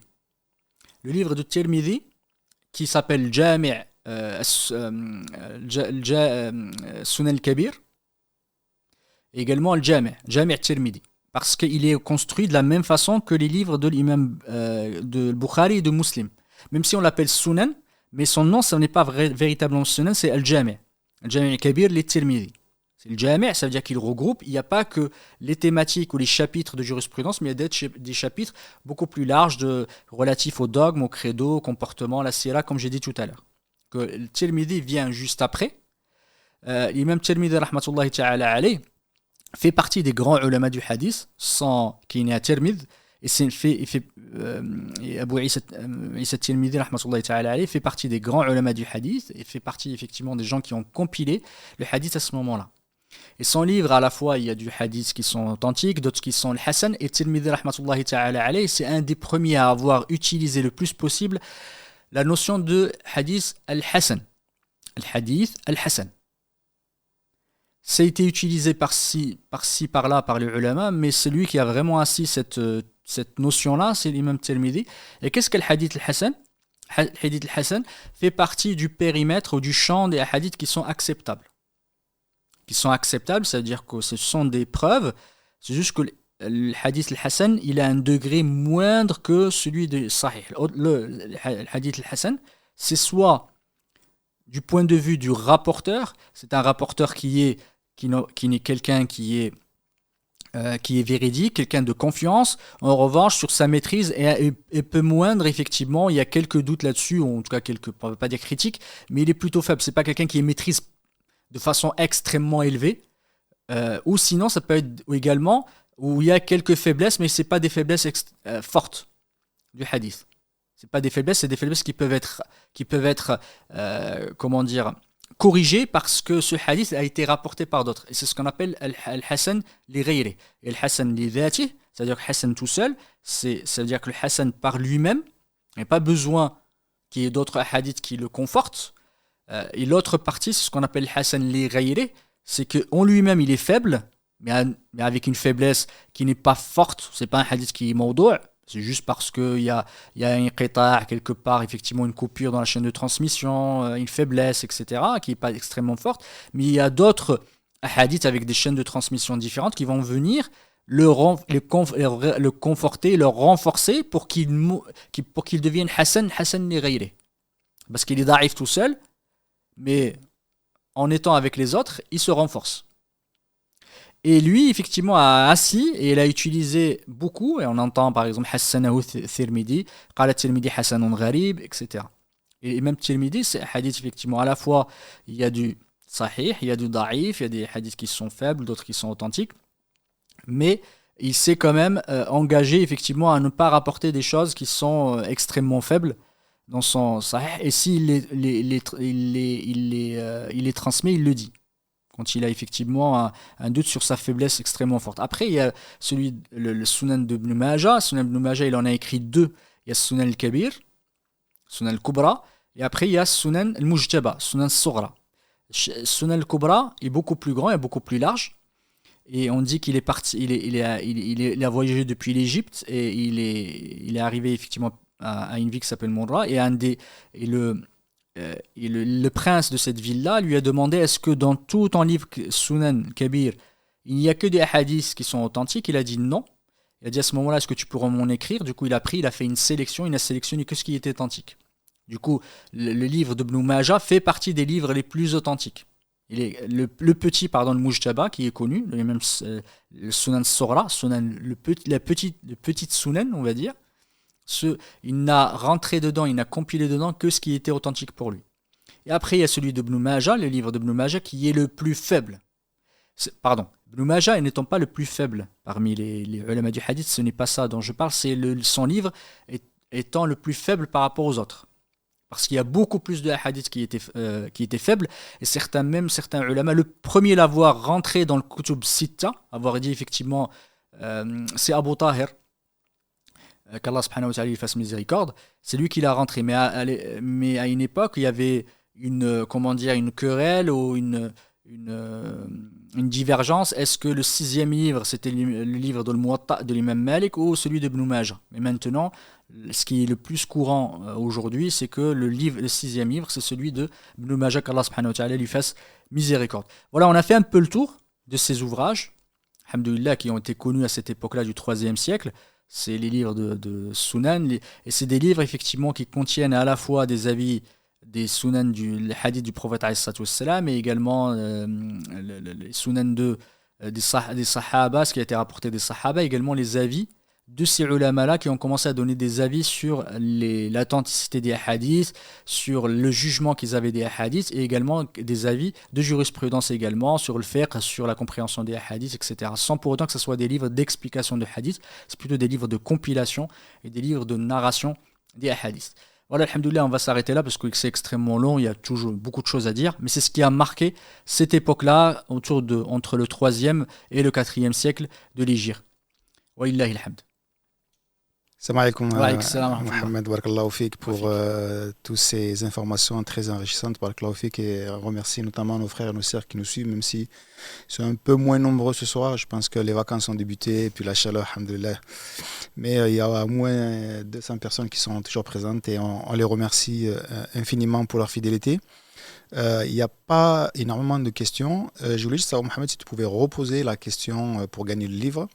Que j'ai pas eu le temps de noter pour la mettre dans les commentaires. Alors, la question, c'est quelle est la personnalité ou le savant, alhamdoulilah, qui a commencé véritablement à compiler les hadiths du prophète alayhi salam de façon extrêmement large et de façon structurée. Commencer effectivement à organiser les hadiths sous des thématiques et commencer à aller chercher les hadiths du prophète de façon extrêmement large. Et j'ai dit qu'effectivement c'était à la demande de l'imam. Il a commencé bien avant, mais il a accentué vraiment son travail après la demande qui est venue de Omar ibn Abdel Aziz, qu'Allah subhanahu wa ta'ala lui fasse miséricorde, un des califes de l'islam. Barakallah fi. Donc le premier qui appelle et qui donne la bonne réponse, il a donc un petit Inch'Allah, cadeau. il aura ce livre-là, ça s'appelle Les Ouais. 30 prétextes pour rejeter la sunna. Alhamdulillah. Inch'Allah, qu'on lui enverra. Bi'idhnillah. Du coup, je l'ai cité la semaine dernière, je l'ai cité aujourd'hui aussi, mais je parlais aussi. On va voir s'il y en a qui ont suivi le live, Inch'Allah. Et ça, il fait partie des maîtres de l'imam Malik. Allah subhanahu wa ta'ala lui fasse miséricorde. L'imam Malik a rapporté de lui. D'accord. Qui me disent pas le Bukhari, hein, parce que le Bukhari venait bien après. D'accord, alhamdulillah. Donc, sans trop tarder, on va prendre, Inch'Allah, un appel. Allô, salam alaikum. Wa alaykoum salam wa rahmatullah. Vous êtes en direct, Inch'Allah. Barakallahu fik. Déjà, je vous souhaite une bonne continuation pour le. Barakallahu fik, en tout cas pour le rappel que vous faites. Jazakumullah khair. Amin. Et la question, pour répondre à votre question, est-ce que c'est pas Amr ibn al-As? Non, c'est pas Amr ibn al-As. Non. C'est pas Amr, d'accord. C'est pas un sahabi. Okay. C'est pas un sahabi. D'accord. C'est pas un sahabi, juste pour préciser. Ce n'est pas un compagnon. Ça fait partie il fait partie des successeurs des compagnons. Il fait partie des tabi'in. D'accord. Non, c'est pas lui. Voilà, j'ai mal répondu à la question. Alhamdulillah, alhamdulillah. Il n'y a jamais, alhamdulillah, faut essayer. Donc, voilà, je sais pas. Alhamdulillah. En tout cas, j'en ai parlé aujourd'hui. Alhamdulillah. Wa fik, jazakallah khairan. En tout cas, j'en ai parlé pendant ce. Barakallahu fik. Salam alaikum. Il y a un autre appel. Salam alaikum. Allô, salam alaikum. Il a accroché. Alhamdulillah. Donc, on va attendre que d'autres appels, Inch'Allah. Mohamed, j'ai une petite question. Si aujourd'hui, on a des personnes qui souhaitent approfondir leurs connaissances dans l'apprentissage du hadith, est-ce qu'il existe des écoles, alors peut-être pas forcément en France, mais dans le monde, est-ce qu'il y a des écoles réputées que pour l'apprentissage du hadith? Que des écoles. Alors, il y a effectivement, tout dépend des pays. J'en connais pas vraiment, alors qui sont vraiment consacrés en fait à l'apprentissage de la sunna toute seule. Effectivement, il y a des écoles ou des universités. On apprend également d'autres branches de la jurisprudence, d'autres branches de la science islamique. Aujourd'hui, de plus en plus, on a des facultés dans les universités islamiques avec une spécialisation du hadith. Et du hadith et ses sciences qui existent dans toutes les universités dans les pays musulmans. Alors on connaît quelques expériences, par exemple au Yémen, à l'époque effectivement en Égypte, en Inde aussi beaucoup. En Inde c'est un pays extrêmement qui a connu des efforts extrêmement grands dans la transmission de la sunna et également l'étude de la sunna. On connaît le Mubarak Fori, le Kandahlawi, etc. On connaît effectivement des ulama qui ont excellé dans la science du hadith et c'était une école très très importante hadith et qui continue encore jusqu'à aujourd'hui, qu'ils accordent effectivement une importance grande au hadith. L'important effectivement c'est d'aller aux sources, d'aller vers les ulama qui excellent et essayer d'apprendre d'eux. Je pense que c'est le plus important à faire. Et d'essayer effectivement on a beaucoup, alhamdoulilah, déjà on peut commencer par apprendre la sunna du prophète apprendre les hadiths, de faire un effort soi-même de s'intéresser à la sunna et si on veut se spécialiser, effectivement il y a certains pays où on peut aller, il y a des universités qui existent, mais ça n'empêche pas, il y a une université, mais ça n'empêche pas également de prendre la sunna des ulama en direct, d'essayer de transmettre effectivement ce qu'il y en a qui ont encore des chaînes de transmission des gens directement reliés, qui connaissent par exemple Bukhari, Muslim, les Sunan par cœur et qui ont une chaîne de transmission jusqu'au prophète avec ses hadiths. Et c'est très important d'aller les rencontrer et de prendre la science d'eux. Ce que je dirais effectivement aux frères et aux sœurs, c'est intéressez-vous en fait à notre religion, intéressez-vous de qui vous prenez, faites un effort. Commencez par certains livres, alhamdoulilah, déjà commencez à les apprendre, à apprendre les 40 de Nawawi, rahmatullahi ta'ala alayhi, qu'elle lui fasse miséricorde. D'ailleurs, les livres de Nawawi, Allah il a mis la baraka dans cet homme-là, c'est extraordinaire. Ces livres, ils sont partout. Riyad Salihin, tu ne trouveras pas un endroit où tu n'as pas effectivement, où tu trouves pas le livre de Riyad Salihin. Riyad Salihin, c'est une compilation de hadiths sur sur des thématiques particulières, plutôt bonnes œuvres, comportements, etc. Mais il y a les 40 de Nawawi, il y a Jami' al-Ulum wal-Hikam de Ibn Rajab ou d'autres. Il y a des petits livres, effectivement, on peut commencer déjà à les apprendre, avant même de s'intéresser à la science du hadith. La science du hadith, je pense que c'est très difficile de l'apprendre soi-même. La science, de façon générale, l'apprendre soi-même, ça ne fera pas de nous des ulama. Ça fera de nous des gens cultivés, qui avec de la connaissance. Je parle de moi-même, en parlant de moi-même. Je suis pas un savant. Obligatoirement, pour apprendre la science, il faut l'apprendre des ulama. Il faut s'asseoir, il faut s'asseoir par terre devant les ulama, effectivement, leur poser la question, parce que c'est eux qui vont te faciliter la compréhension, c'est eux qui vont te guider dans ce chemin en fait, de l'apprentissage de la science et qui vont être capables de te corriger, de faciliter certains éléments importants. Et celui, effectivement, que dans le cheikh, seulement le livre, chez les ulama disent qu'effectivement, ce sera jamais un savant complet, ce sera jamais un savant du point de vue des ulama, parce que c'est important cette transmission orale. Voilà. Barakallahu fik. Wafik. On va prendre un appel, Inch'Allah. Il n'a pas eu le temps. Il faut être patient un petit peu quand vous appelez, le temps qu'on réponde à certaines questions. Et puis, alhamdoulilah, n'hésitez pas à rappeler, en tout cas, et d'insister.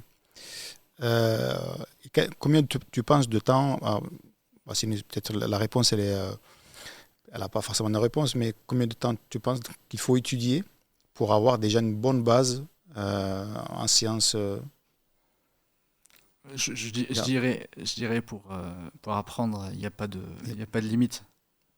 Il y a On va prendre un appel, on va Inch'Allah. prendre un appel. Ouais. Oui, salam alaikum. Salam alaikum. Assalamu alaikum wa rahmatullahi wa barakatuh. Tfaddal. Allô? Allô, oui, vous êtes en direct. Assalamu alaikum. Alayk salam wa rahmatullahi wa barakatuh. Barakallahu fikum, barakallahu fikum. Amin. Vous avez assuré le remplacement de Imam. Masha'Allah, barakallahu fikum. Alhamdulillah, barakallahu fik. On essaye. Ouais, malheureusement, la semaine dernière, j'ai pas pu assister au cours, je travaillais, mais je crois, j'ai voulu dire Abu Hurayra, mais il m'a dit que C'est pas un notre frère sahabi. Mohamed m'a dit. Tu voulais dire Abu Huraira, c'est ça? Comme la réponse? Exact, ouais. Ah ouais. non, c'est pas Abu Huraira. Mais non, je voulais Abu Hurayra, après, Mohamed a dit que c'est pas un sahibi. C'est pas un oui, sahib, c'est ça, donc c'est exactement. mort. Exactement. Malheureusement, je ne sais pas, mais c'était juste pour vous encourager. Oui, alors. C'était juste pour vous encourager. Barakallahu fik. Et effectivement, pour faciliter, alors pour rapprocher peut-être un peu plus la question, la réponse, il fait partie, je disais tout à l'heure, des 4 personnes les plus attaquées en fait par les ennemis de l'islam, les ennemis de la sunna. J'ai cité Abu Huraira, j'ai cité d'autres. Alayk salam wa rahmatullah.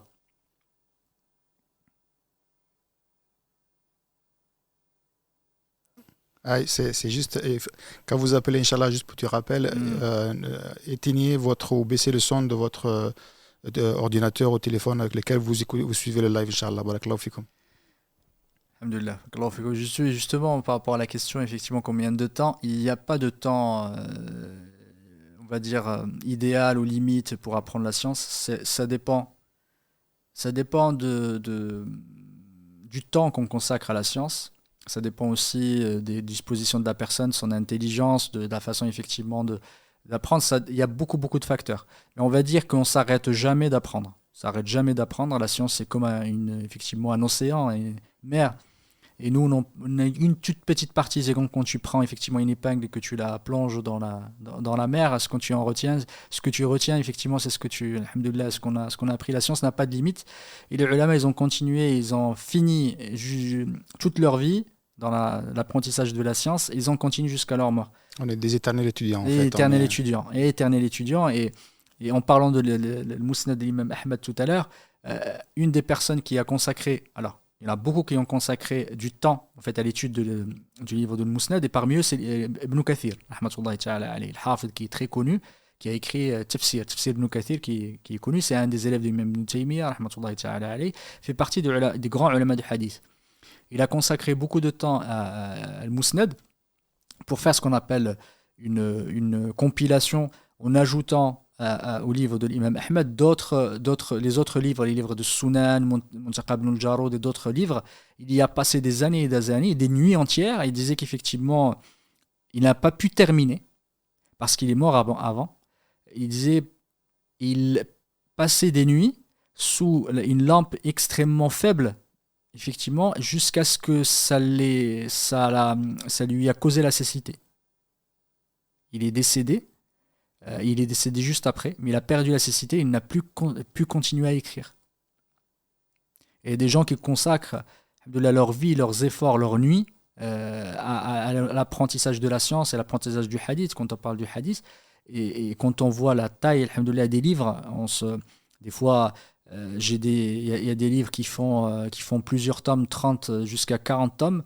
Les gens, ils y passent des vies entières.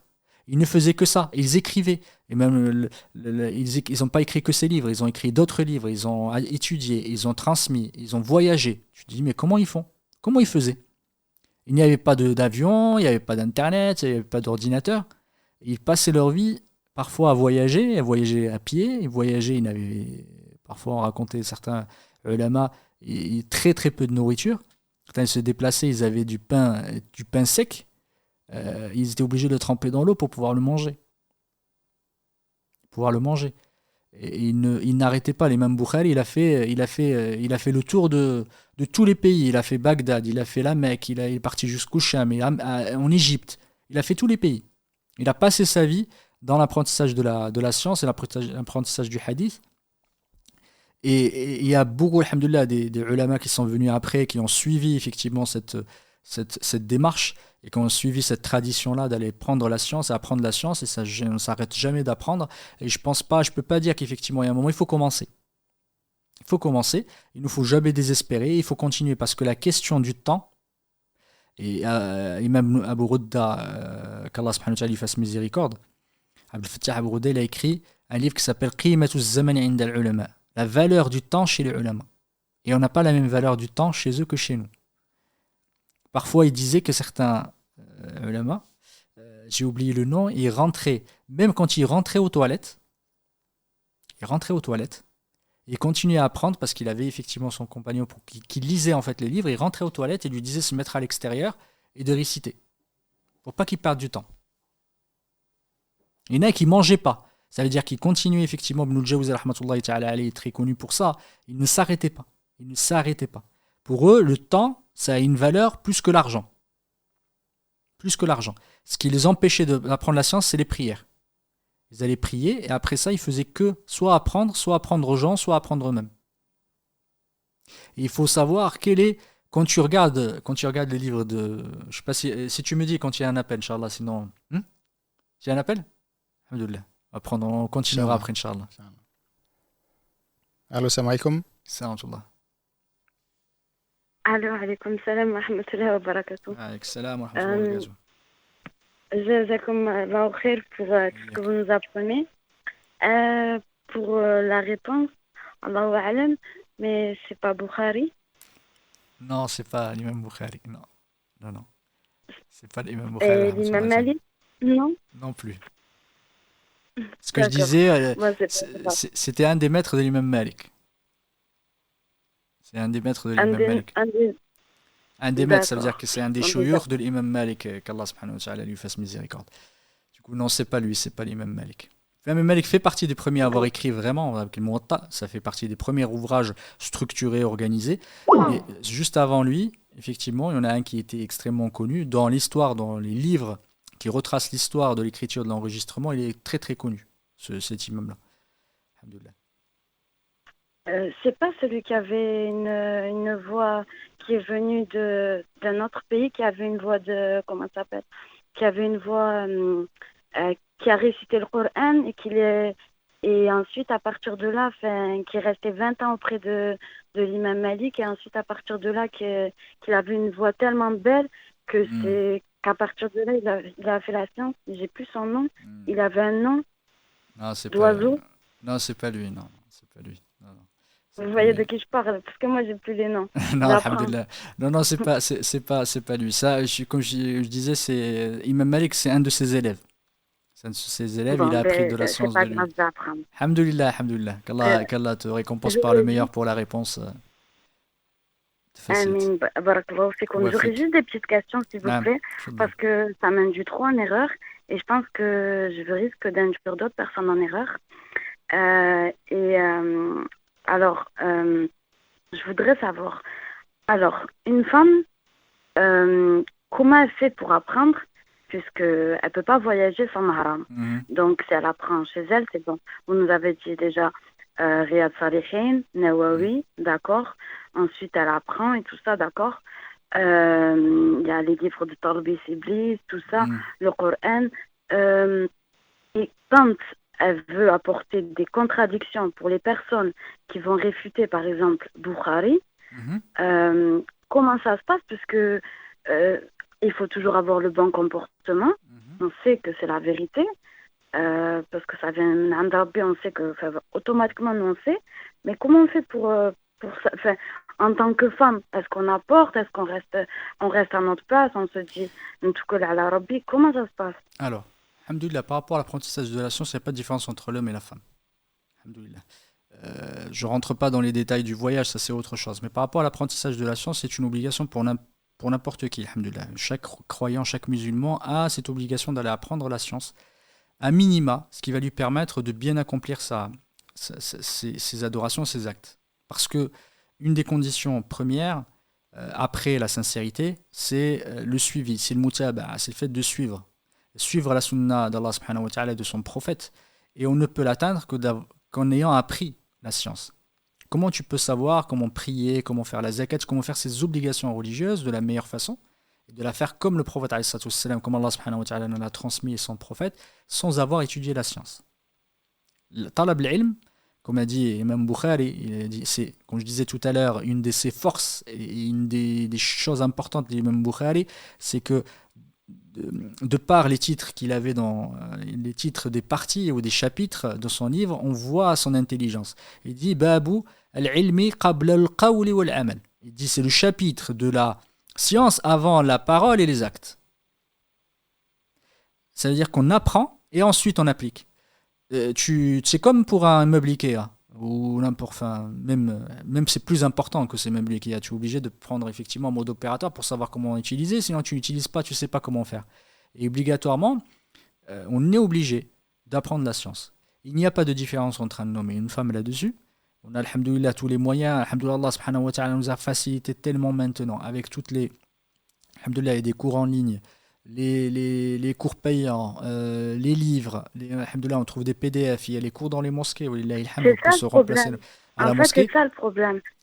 C'est par exemple, je vais citer deux choses, et j'espère que je ne vais pas faire deux choses qu'il ne faut pas.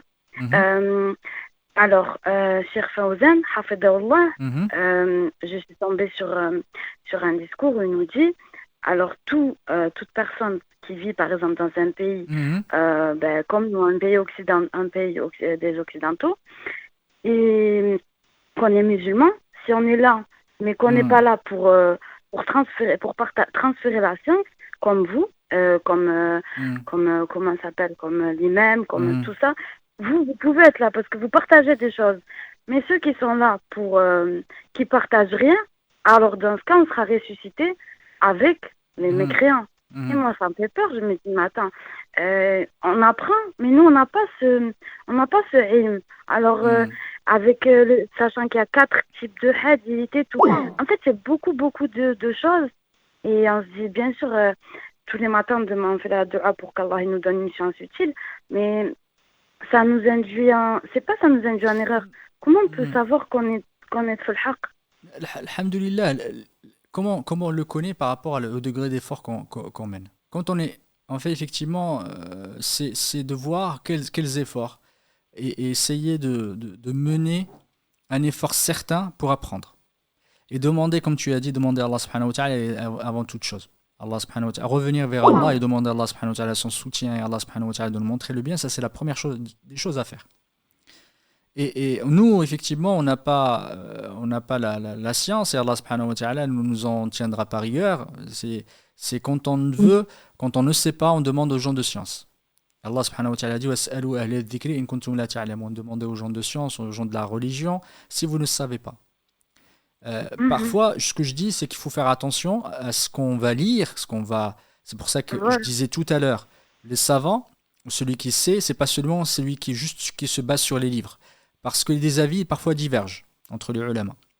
les divergent entre les ulama sur cette question dont tu viens de parler sur la hijra, le fait d'être bayna dhahrayni al-mushrikin, être effectivement entre les mécréants, etc. Tous ces avis-là, pardon, cette question-là fait partie des sujets de jurisprudence, enfin, jurisprudence et des sujets de divergence entre les ulama par rapport à la situation, par rapport aussi à un contexte. S'il y a des choses auxquelles vous, alhamdoulilah, vous tenez et que vous croyez, ça c'est des questions, c'est des questions effectivement qu'on peut totalement, pardon, c'est des décisions qu'on peut totalement comprendre et respecter, parce qu'on suit un avis d'un alim ou d'un cheikh qui nous dit ça comme ça, effectivement, qui nous dit voilà l'avis, c'est Allah subhanahu wa ta'ala, si le seul effort qu'on doit faire, c'est rechercher par qui on prend la science, effectivement, et par qui on prend un avis. Les avis, on ne demande pas d'aller nous-mêmes chercher l'avis, parce qu'on n'a pas les compétences, on n'a pas les outils pour le faire. Le plus important, ce qu'on doit faire, ce qui est crucial pour nous, c'est de demander à la personne à qui on fait confiance. Et par rapport à cet avis, tu as cité cet avis, mais il y a d'autres questions dans ce sens-là. Apprendre tout seul dans son coin, ça peut amener à de l'exagération, ça peut amener à des erreurs, ça peut amener également à des on peut appeler ça des contre-vérités. Il ne faut pas rester dans son coin à lire. Il faut aller également s'intéresser, aller dans les cours, aller demander vraiment à des savants, leur poser la question, directement. Ça, mais en tant que femme, c'est ça que je vous demandais, parce que c'est comme pour apprendre le fiqh, on apprend le fiqh d'une personne qui a l'ilm. Et c'est comme le Coran, on l'apprend d'un cheikh. Mais en tant que femme, nous, si on n'a pas de mahram qui nous apporte le ilm, et qui est un cheikh ou quoi que ce soit, comment nous on peut... En fait, il y a des personnes, je pense, comme moi, et quand on pose des questions, je peux pas répondre, parce que on se dit, qu'est-ce qu'on doit faire, on fait quoi? C'est comme on dit, les femmes, elles doivent rester fait bouillotum, ça veut dire chez eux. Donc du coup, on se dit, bon, tu sors pas, à part si tu as des choses importantes à faire. Et toutes ces questions, en fait, ça devient, est-ce que c'est chétan? Non, alhamdoulilah, le prophète, alayhi salatu wassalam, il consacrait une journée aux époux et aux femmes, dans sa mosquée, pour leur apprendre la science. La femme n'a pas, effectivement, c'est pas une question de rester chez elle, le fait d'aller apprendre la science et prendre la science, apprendre la science, c'est aussi quelque chose qui est admis pour les femmes. La femme n'a pas resté chez elle tout le temps. Elle sort effectivement, elle va aller apprendre la science. Et un des éléments importants, c'est d'aller à la mosquée, aller apprendre sa science, même si elle est meilleure pour elle de faire la prière chez elle que de la faire à la mosquée. Mais aller à la mosquée pour aller apprendre la science, aller voir effectivement, poser des questions également, c'est pas interdit d'aller poser la question à un cheikh, à un alim. Il y a les téléphones maintenant, alhamdoulilah, qui existent. Il y a WhatsApp, on pose des questions, effectivement, on n'est plus, à un moment, on est obligé d'aller prendre l'avion, faire 3000 km pour aller poser une question. Il y a d'autres moyens, alhamdoulilah, de le faire aujourd'hui.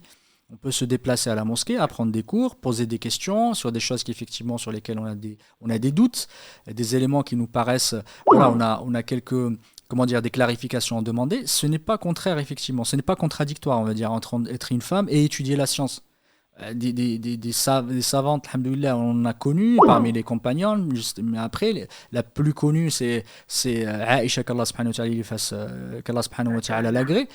Ce n'est pas contradictoire, être une femme et rechercher la science et le savoir. Il ne faut pas le prendre dans ce sens. Pour ma part, ce que je peux dire, ce que je peux vous encourager à faire, c'est poser des questions quand vous avez des doutes, poser des questions à des personnes de science.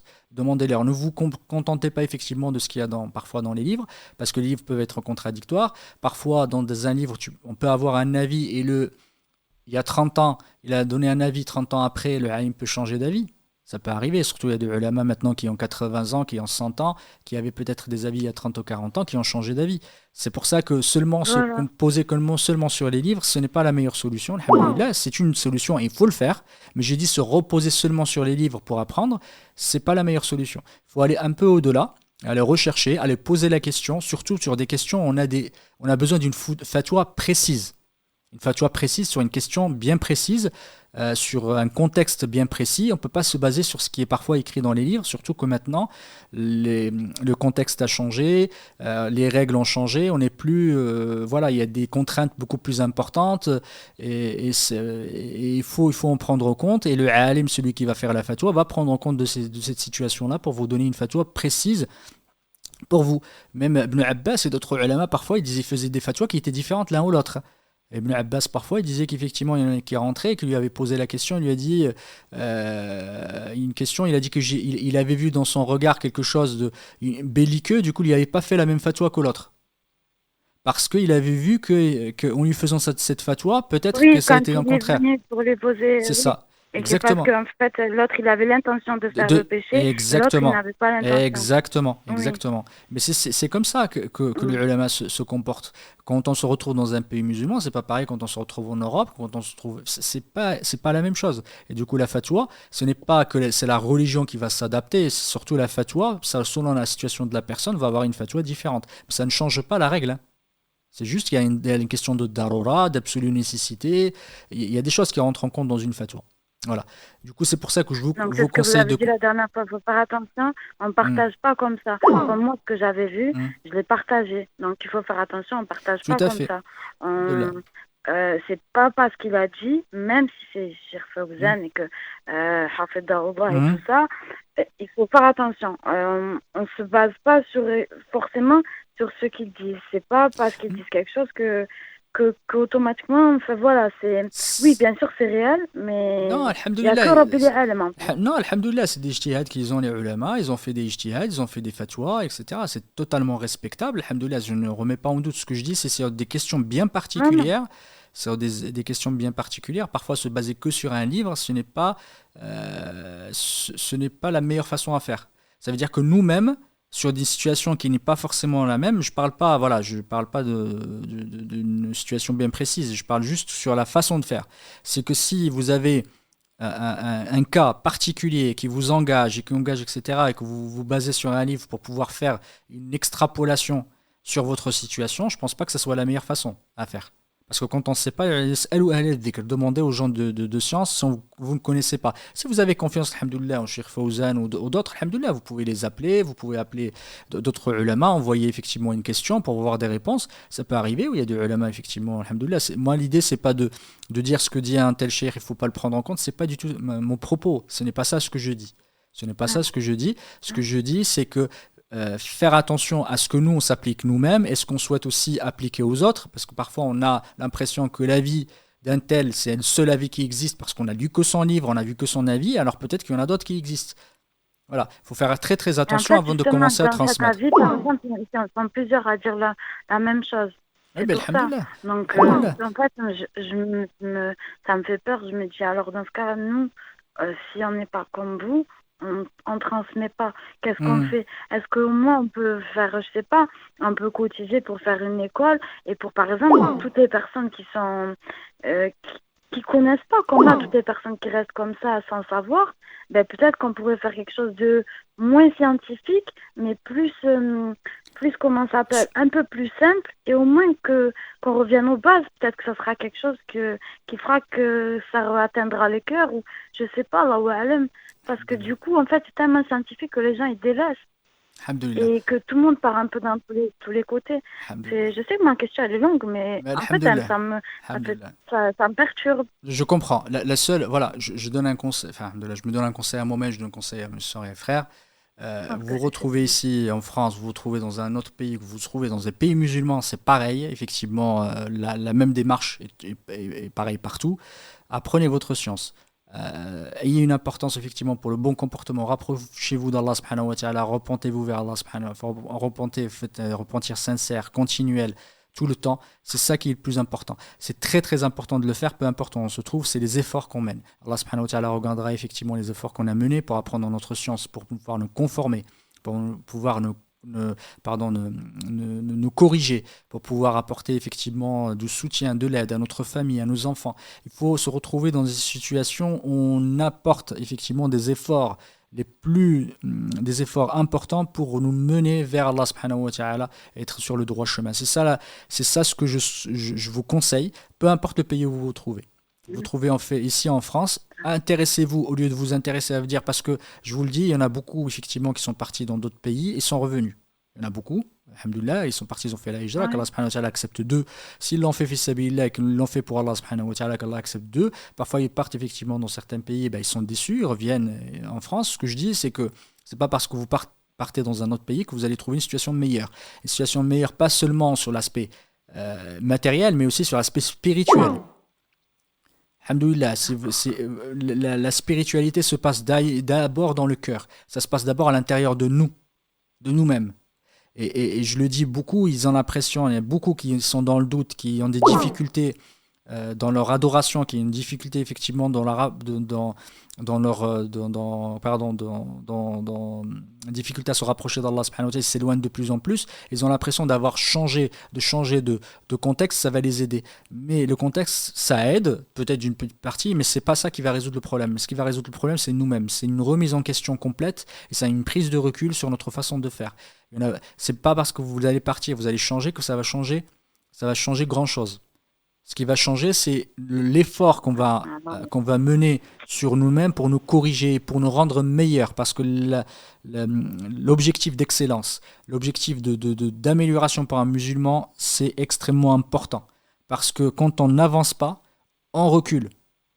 Et ça, c'est une règle. Quand on n'avance pas, on ne fait pas du surplace. Dans l'islam, quand tu avances plus, quand tu t'arrêtes, tu recules.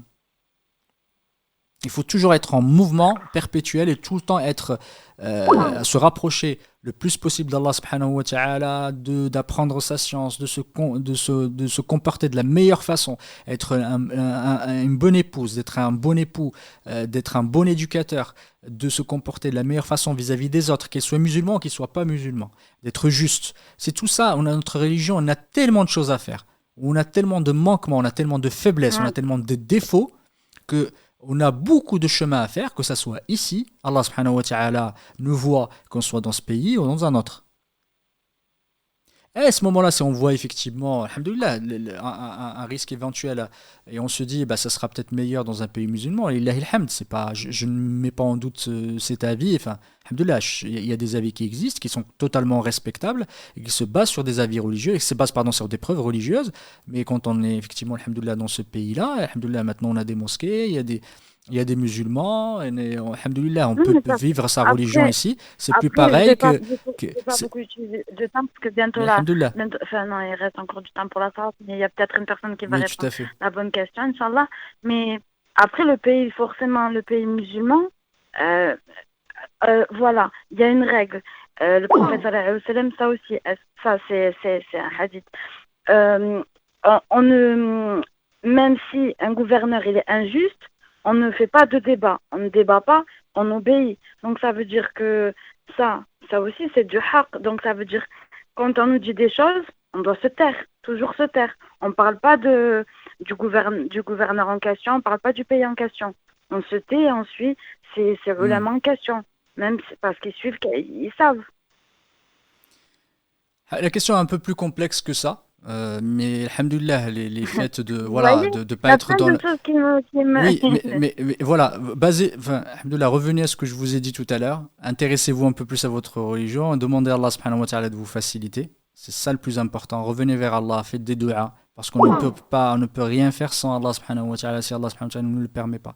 Et la sincérité est extrêmement extrêmement importante dans nos paroles et dans nos actes. Quand on fait quelque chose, on le fait pour Allah subhanahu wa ta'ala, pour lui, par lui, et grâce à lui, c'est extrêmement important. Tout ce qu'on mène, on ne le fait pas pour un tel ou un tel, on le fait pour Allah subhanahu wa ta'ala. Du coup, gardez ça à l'esprit, Inch'Allah ta'ala, continuez à apprendre votre science, continuez à être, à cheminer et vous rapprocher d'Allah subhanahu wa ta'ala.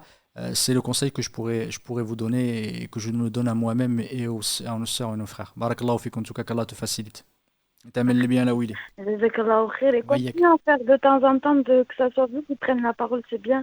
Parce que chacun, en fait, il a des avis différents, donc c'est bien, en fait. Continuez et qu'Allah il accepte le hajj de notre imam. Amin, et barakallahu fik à Mohamed et à toute l'équipe et qu'Allah il vous facilite. Amin. Rabbi atelkum jannat firdaus aussi. Amin, ya Rabbi. Merci beaucoup pour toutes les réponses et désolé pour le temps passé. Barakallahu fikum. Wafik. Barakallahu fik. Salam alaikum. On va prendre un dernier appel, Inch'Allah. Un dernier appel, Karim. Allô, salam alaikum. Allô, salam alaikum.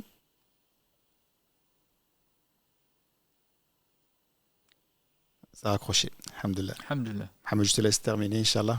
Inch'Allah, on va arrêter là. Barakallahu fikum. Subhanak Allahumma wa bihamdika ashhadu an la ilaha illa anta astaghfiruka wa atubu ilayk. Subhana rabbika rabbil izzati amma yasifun wa salamun ala al mursalin walhamdulillahi rabbil alamin.